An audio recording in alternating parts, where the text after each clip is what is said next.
You're looking over your dog and you notice he's got his legs sticking out to the side. We've all seen it. And a lot of us think, oh, it's so cute and quirky. But today I want to share with you why this might be a red flag for your dog. So we're going to talk about what to look for and a way that you can help fix it. So what does a square sit look like? So first of all, with a square sit, what should happen is your dog looking at the front, their front feet should be parallel here, not like that. And you should not be able to see a leg sitting out like this. So what you should see is like this. And you should see be able to see a straight line here, a straight line here, and no curve in their back. So he has a nice flat back. If you start to see it roaching a little bit, it tells you that they're trying to avoid something. So let's talk about the CCL or cranial cruciate ligament connection.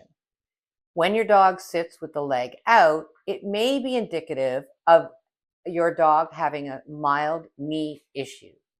And what does that mean? So I do have a video up here that describes it in great detail, but essentially your dog's cranial cruciate ligament is the one in front. And sometimes if there's a strain or a sprain or a minor tear, they will start sticking their leg out to the side.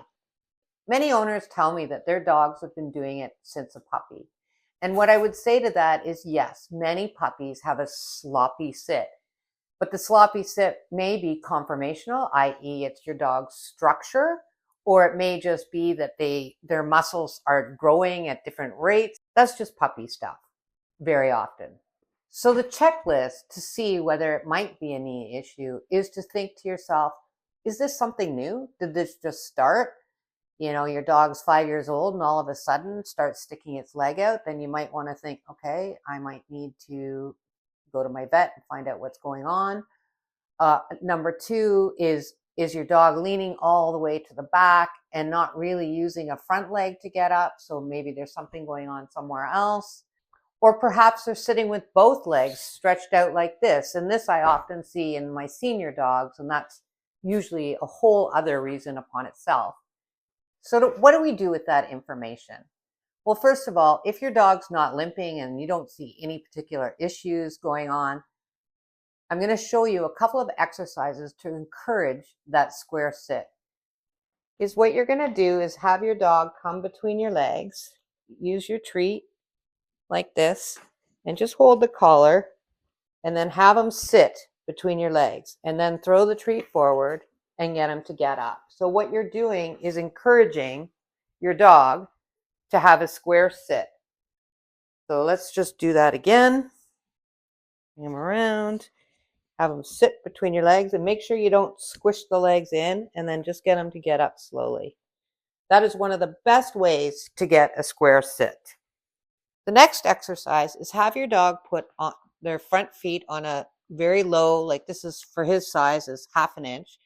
And I'm going to get him to be square, and I'm going to hold his collar and have him have his front feet only on. And what I'm looking for is not having a back leg on there. So I'm going to redo this so that we just have the front leg. Good boy. Can you sit? Good. There. Now front feet are on, and I'm going to get him to stand up. You're going to gradually bring the height up. So if I was to do it on this block with Sam, let's just see what he does. Sit. Good. Good boy. And then we're going to come over here and do the same thing. Sit. Sit. Good. Sit. Sit. Good. And up. So I can gradually work up. And once your dog can do it at the shoulder height, you know your dog's knees are strong, their glutes are strong, and their core muscles are strong, and they don't have any knee issues. So now what I want you to do is go and check out your dogs, see how they sit, send me a comment, or even send a video or a picture of your dog, and let me see how their sit is.